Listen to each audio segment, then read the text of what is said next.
Jared, we can go ahead and throw the first slide up of the presentation then.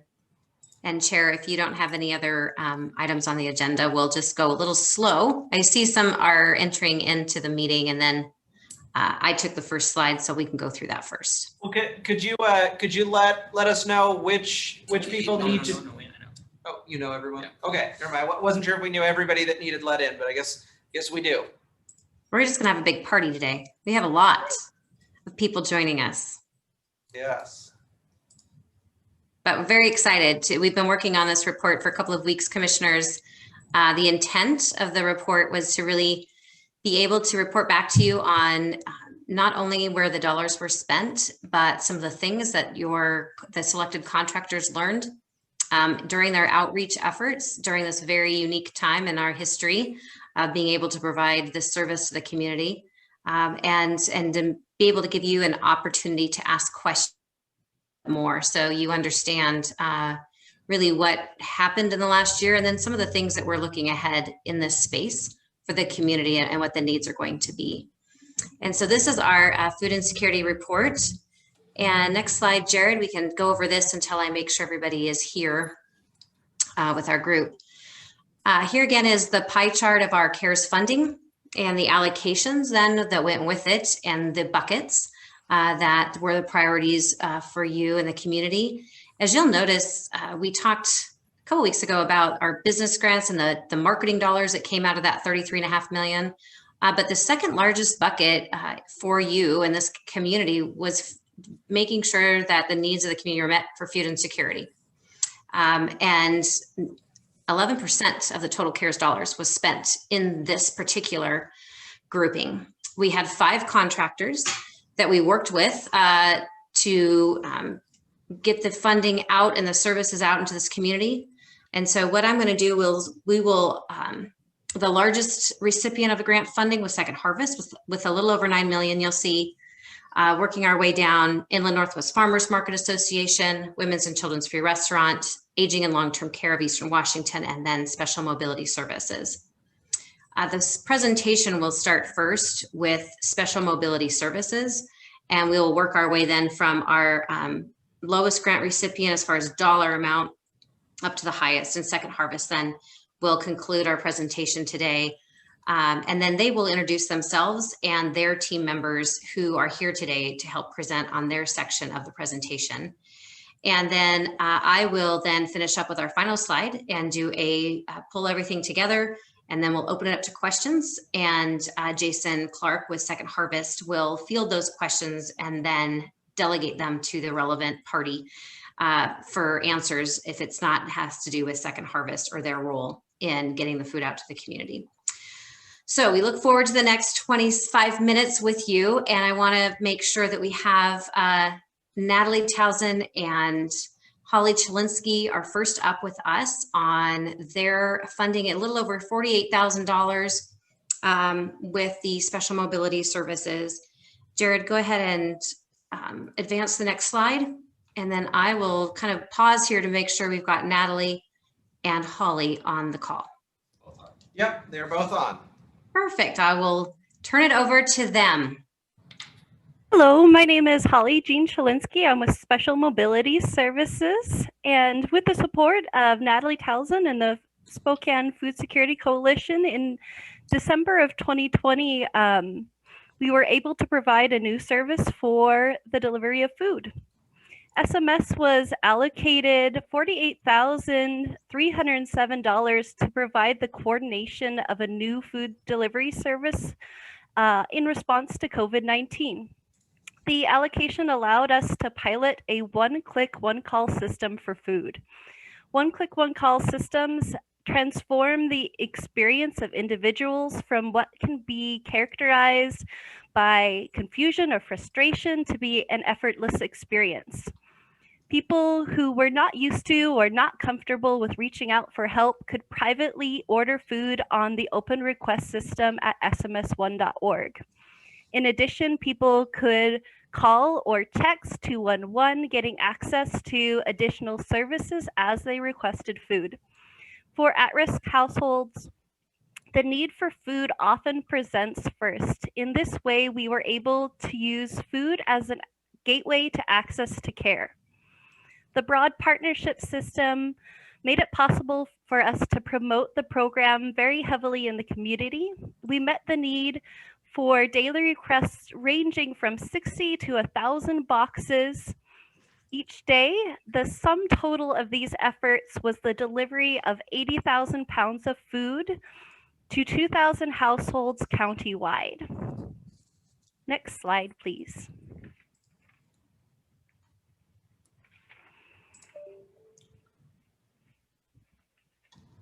The reasons that people needed food delivery were that they were quarantined or at high risk for COVID-19, that they could not access food banks or meal programs during the designated times, often due to work, that they had a lack of access to transportation, and that they often had limited mobility, used a walker, cane, or wheelchair.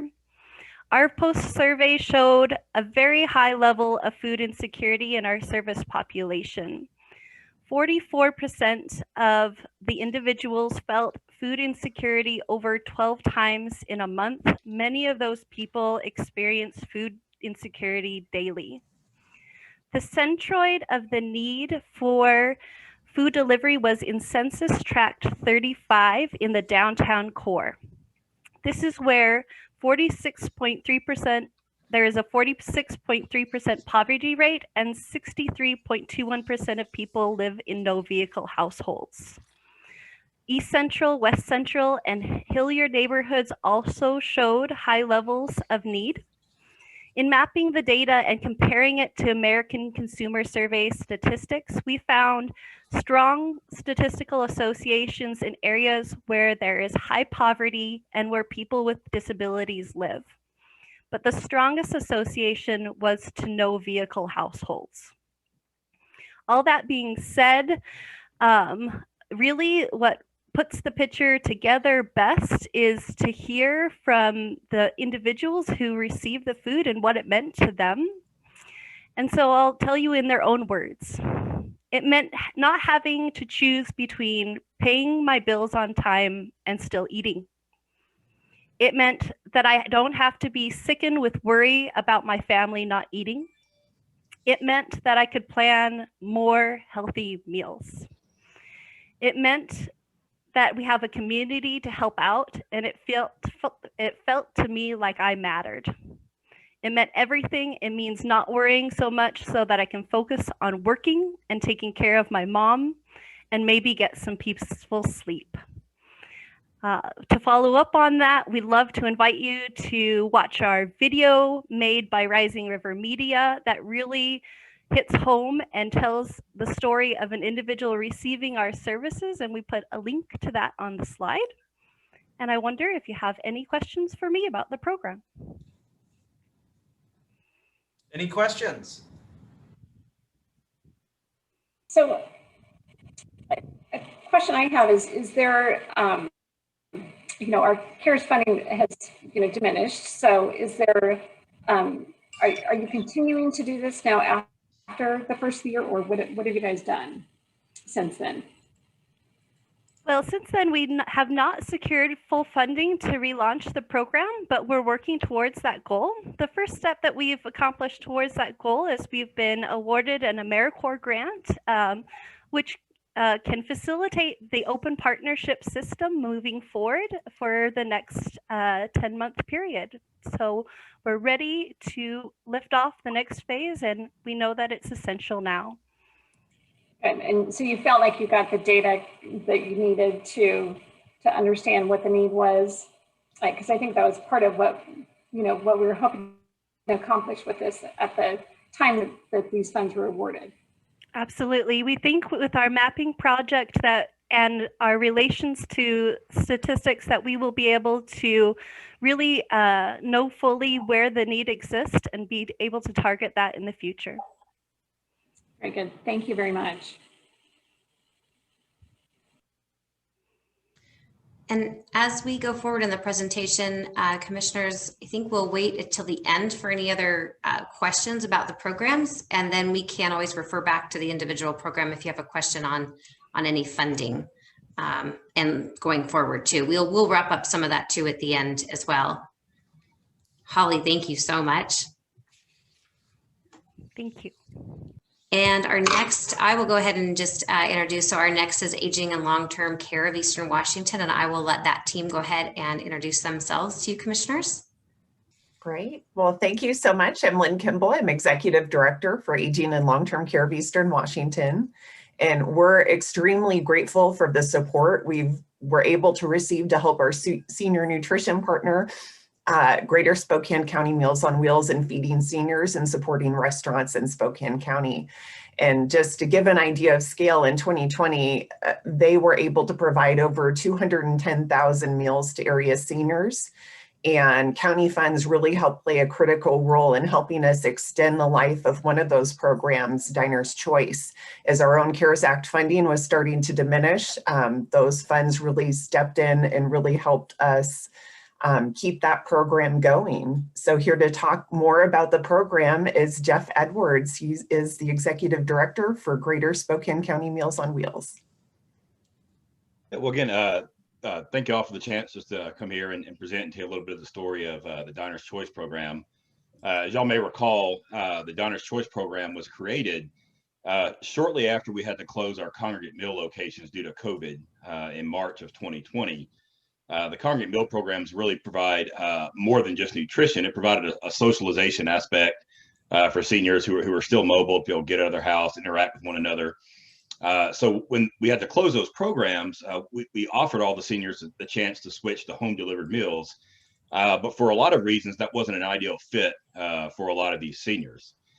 So in April, we created a pilot project, just one senior apartment complex where we had a congregate site, and created a program where seniors could take coupons to local participating restaurants and exchange them for a meal at no cost to the senior. That pilot went really well in April, and so we scaled it up really quickly at the height of the pandemic. About October, which is about the time I think we reached out to y'all for funding, we were serving well over 900 seniors, about 14,000 meals that month in October. And so as the program scaled that big, we saw a need to really try to focus and primarily serve the rural seniors in rural Spokane County, where we didn't have as many resources to serve them like we would in the city of Spokane or Spokane Valley. And so that's when we transitioned the program that was countywide to just focusing on the rural areas of the county to make that funding last. And again, the Spokane County CARES funds really, like Lynn mentioned, really did serve as a vital bridge to allow us to transition that program and reach to access other emergency funding. And the way it currently looks, we're able to keep that program going in the rural areas probably through June now, as a result of that bridge funding to help us get there. Currently, we're serving about 3,000 meals a month to rural Spokane County seniors. It's been a great program as a whole. If you look at the whole comprehensive program, there's been over $500,000 we were to pour directly into local restaurants here in Spokane County during a season when they need it most. So we're really excited about kind of the win-win aspect of it. It was first and foremost a senior nutrition program, but the fact that we could help out the restaurant community when they were hurting most was a big win for us. And I believe on one of the other slides, you can see a good number of participating restaurants that were part of the program at some point. So about 40 plus restaurants in total were a part of the program. And again, now it's those restaurants in the rural areas that are primarily, getting the support. And we're excited to be able to keep the program going. The seniors who missed that socialization from the congregate, we're able to replicate a lot of that with the restaurants. The restaurant workers got to know our seniors. They would actually call and check on them sometimes. They hadn't heard from them for a while. So it really was just a great comprehensive program, and very thankful to Spokane County for their ability to continue to fund that, and AltQ for their partnership in helping us serve seniors. Awesome. Thank you so much for the team that put all this together for aging and long-term care and the Greater Spokane Meals on Wheels. It's pretty significant impact. Thank you. Next up, we have Women's and Children's Free Restaurant. Lisa Difley is the Executive Director of Women's and Children's Free Restaurant. Thank you, Cindy. Well, I'm here today to spotlight how the effects of the pandemic have increased the food insecurity experienced among women and children and how we responded to those needs. So our first slide shows the funding that we received and sort of our outcome at the end of the year. We'll move on to the next slide and we'll really talk about how that impacted women. So women have suffered the worst of the 2020 recession. They have faced gender gaps in job losses, school and childcare closures, and growing caregiving responsibilities. Women are predominantly caring for children, for aging parents, and in some cases both. Job losses linked to the pandemic have dwarfed what we all saw in 2008, with the heaviest toll now on women. So jobs where we tend to see more women, everything from hospitality to personal services, were very hard hit at the beginning. And for those who continue to work, it was no longer about work-life balance, it was more about work-life blend. So a year ago, we quickly pivoted our in-house dining services to provide low barrier curbside access to fresh meals and groceries. And we saw 2 in 5 women seeking food assistance for the first time in their lives. And many women in our community, whether employed or not, were already very dependent on free meals. So let's go to the next slide. So our services more than tripled by the end of the second quarter. And like the families we serve, we were not prepared for what was coming. Stockpiling shortages directly impacted our resources and our services, but our leaders in our community, our donors, our volunteers, and many, many others stepped up to make sure that women and children and everyone could put food on their table. We relied on the collaborative energy and efforts of partners like Second Harvest, Northwest Harvest, Inland Northwest Farmers Market Association, and many others that allowed us to distribute meals at our curb and at 30 locations across the community. And by the end of 2020, we had provided over 1 million meals. So we looked at the CARES Act funding through a very strategic lens. We wanted to invest in equipment and food that will allow us to scale operations even further than we had, and help us to prepare to provide 1 million meals again in 2020, 2021, and longer if we need to. So I want to thank all of you for sharing in our vision for those practical solutions and the collaboration between these organizations represented here today. It has made a tremendous difference. So it is predicted that women and their children will also suffer the worst of the recovery time as well. We don't anticipate women's employment to really stabilize to pre-pandemic levels until 2024.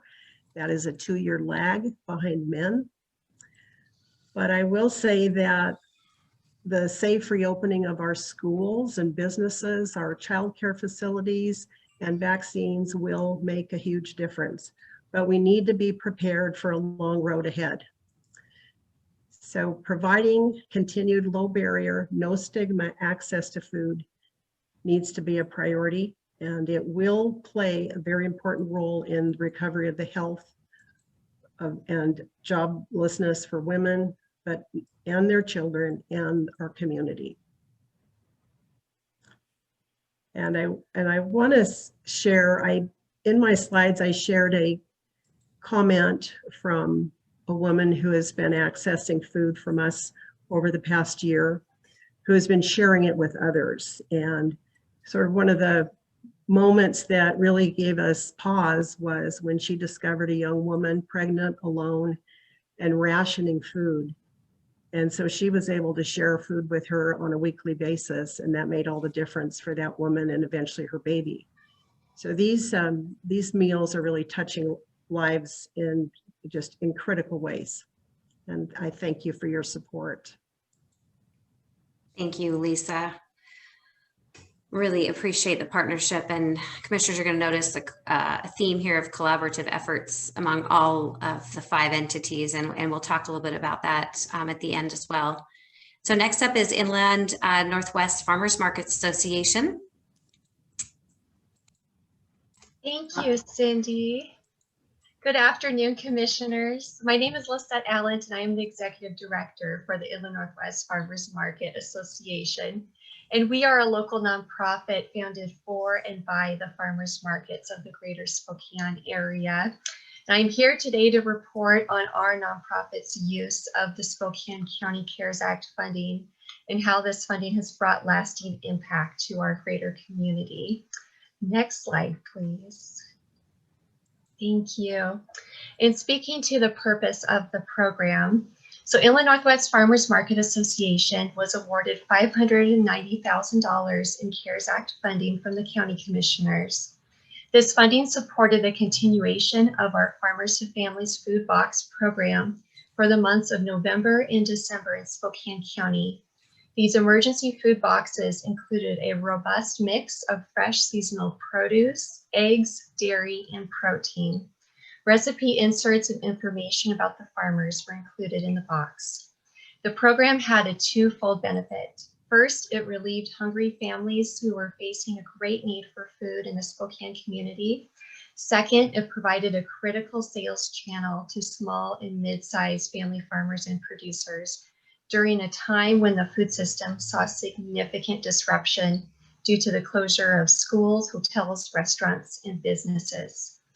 As far as the impact goes behind this program and your investment, over 9,000 food boxes were distributed during this 9-week period, totaling 227,000 pounds of food. We partnered with 23 community partner organizations.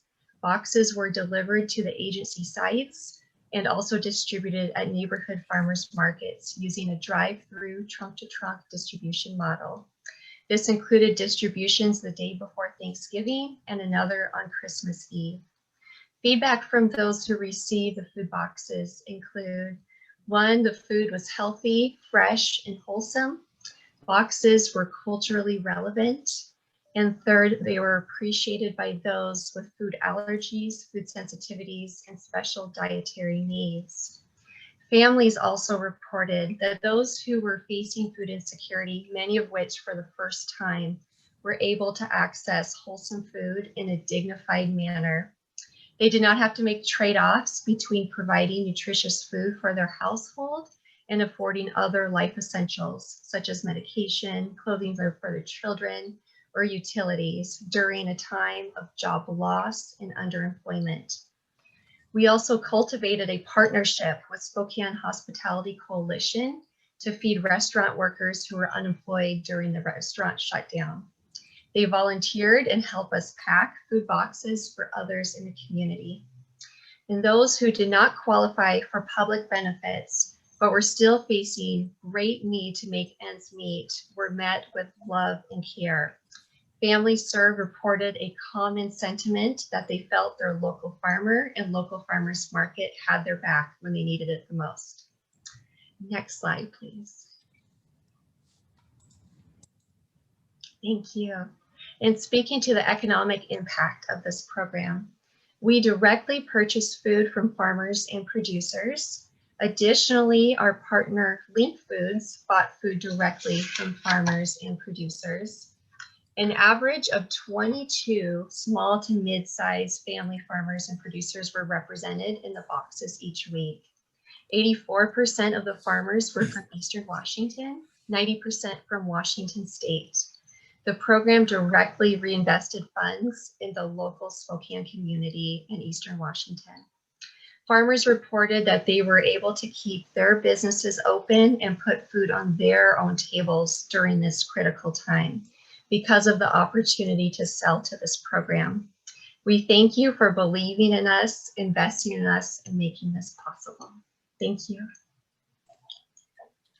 Thank you so much.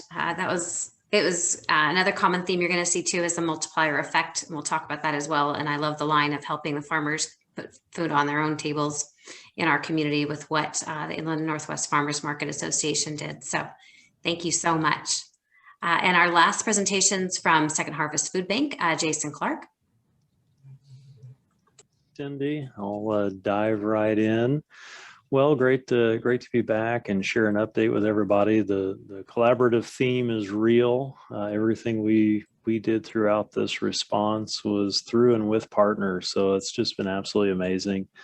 Share just a few highlights, and we've got a complete list of the partners that we'll share last, but my gosh, we managed to fill not only our warehouse, but we had to lease 2 additional ones to sock all this food away.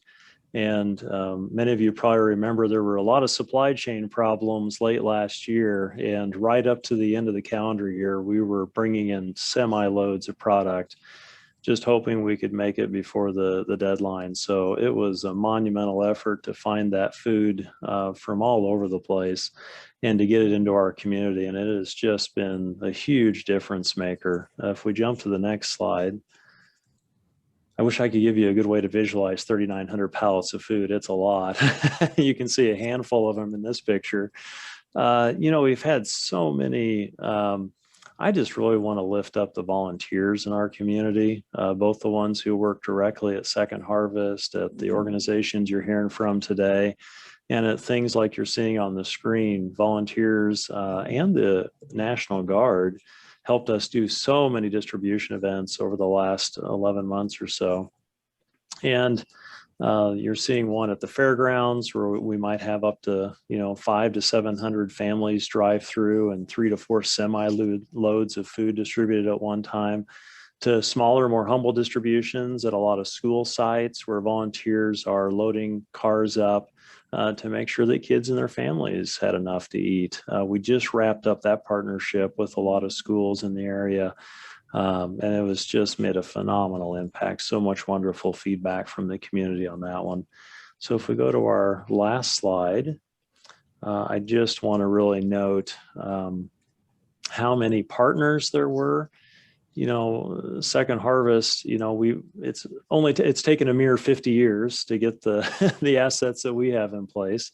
And it's there, our donors invested in that so that we could leverage it in times of need. And that's what we were so proud to do with volunteers and all of these community partners, to really help them get the food they need to feed hungry people, and a whole bunch of innovative pop-up programs as well, especially with the schools and our volunteers at the core. Just phenomenal. So just wanted to lift that up, and thank you all so much for making that tremendous investment in food security, and we're still benefiting the community because of that. So thanks so much. Thank you, Jason and team. Before we move on, I want to thank and recognize all the partners and the hard work they've put in the last 4 weeks. We've been putting this presentation together, the data that they've pulled amongst all of their hard work right now. So thank you to everybody that is here today and your teams and all the time you put into this. Let's go to the next slide and we'll do a kind of a wrap up for you commissioners. Some of the things that we learned in looking ahead, I'm not going to read this, but I do want to highlight a few things. You'll see the table on the right. And this was given to us by Feeding America and Jason Clark and Second Harvest. Thank you for this information. The Spokane County general population, you'll notice that the rate from 2019 to 2020, of course, we're talking COVID, but it did increase from 13 to 17.3%. And those households with children and how food insecurity has affected children, you'll notice really jumped from 19.5% to 27.9%. Why that's important, I think, is collectively, I think what we've heard in these presentations is a lot of first time clients to food, to needing food, and addressing, of course, as you have an increase in the audience and the beneficiaries of this service, you will, as like COVID did, kind of expose some areas of concern that our entire county and then the world needs to look at. So did food insecurity, and there were barriers that had already existed, but that were really exposed as we looked at increasing the need and then the needs of how they were receiving their food. So you'll notice that there's addressing some barrier issues and accessibility issues was something that a lot of these organizations learned, adapted, so immensely honored to learn of how they did and how hard they worked to address those. changing up delivery models, adding in certain delivery models. You'll see that they did, of course, in the models that they put out. The multiplier effect was, I was especially working on the business grant side to see and talk to some of our restaurants and to see, even in some of their applications, the impact that some of the funding was going from food insecurity, however, also to our restaurants and small farms in our community, and helping out to keep jobs going in our community was important. And I want to thank all the organizations that worked really hard to make that happen. And again, you'll see collaboration was a key, and the unsung heroes of the frontline workers that came out despite the fears of COVID, that served their community and worked so hard. And I know that you, Commissioner Chair Kearns, saw that at the Women's and Children's Free Restaurant when we went, and the need and the line of cars that were coming to their food distribution event. And then the volunteers, the massive effort it takes on a volunteer and this entire community to wrap themselves around each other and provide the services. So looking ahead, it was given to us, again, thank you, Jason, and everybody for giving us some data. Feeding America and a couple other sources have really talked about that the need will exist for a long time. We've got, of course, the first step is getting through and living a new normal with COVID. And then we've got economic recovery that will extend beyond that. And then beyond that are going to be some of these basic needs of our community that we will see linger through COVID and economic recovery into the next decade. And organizations such as Women of Children's Free Restaurant are still planning to do the massive lift that they did in 2020. Lisa talked about wanting to make sure that they were able to provide 1 million more meals this year and provide that drive-through service as we need to. All of the organizations on the call today have been working so hard, I know, to secure funding. Special Mobility Services is working on and secure their Americorps Grant. And it looks like they're enabling that on-call delivery service, which is so important. And all the other organizations, again, are working so hard to make sure that they take the investment that you made in them and this community and taking it even further. Maybe the dollars aren't there, but the motivation is there and the impact that they can move forward. So extremely proud to work with this group and know what the impact is of over $10 million. No other entity invested like you did, commissioners, in food insecurity in this region. It was a mammoth lift, 11% of your funding. And I think this group has been, I sense has been really excited to be a part of those efforts. So I'm welcome to, and Jason will take the questions and like I said, divert them to the appropriate entities, commissioners, from your questions. All right, Commissioner French, Commissioner Cuney, any questions? Questions or comments? Commissioner French. Well, I just make a comment to all of those. Thank you so much for your Herculean efforts to be able to make sure that folks in our community have access to food and stuff. It's none of us want to be here again, but your work and your efforts are a tribute to how strong this community can be when it's in a time of need. So thank you very much.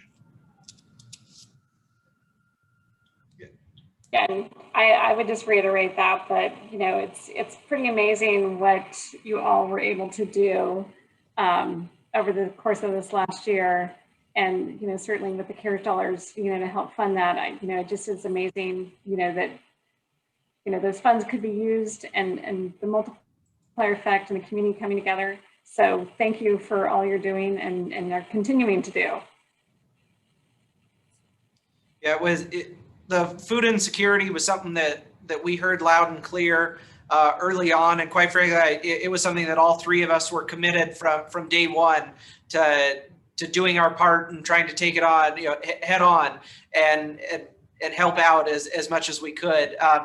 Just each and every one of you that gave presentations today showed that you all are rock stars. I mean, your organizations clearly helped so many people in this community. I mean, for some of these families, it was the first time that they utilized these services.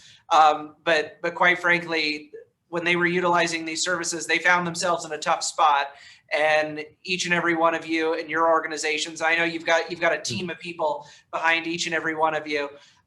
Please pass along our thanks to your team, to your staff, because I mean, I just can't drive it home enough how much they helped people and in some cases, the biggest time of need they've ever faced. So, I mean, it's people like you and your staff that really show what an incredible community that we live in.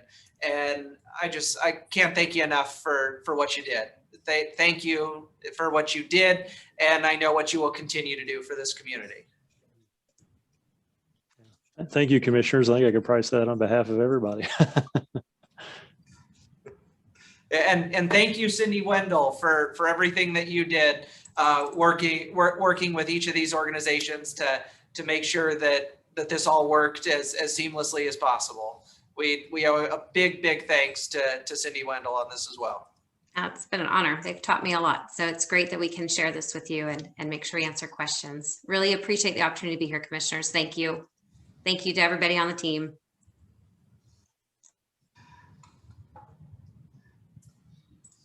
Okay. Well, next up, if nobody has anything else for the good of the order, we will move on our agenda. Okay. Next up.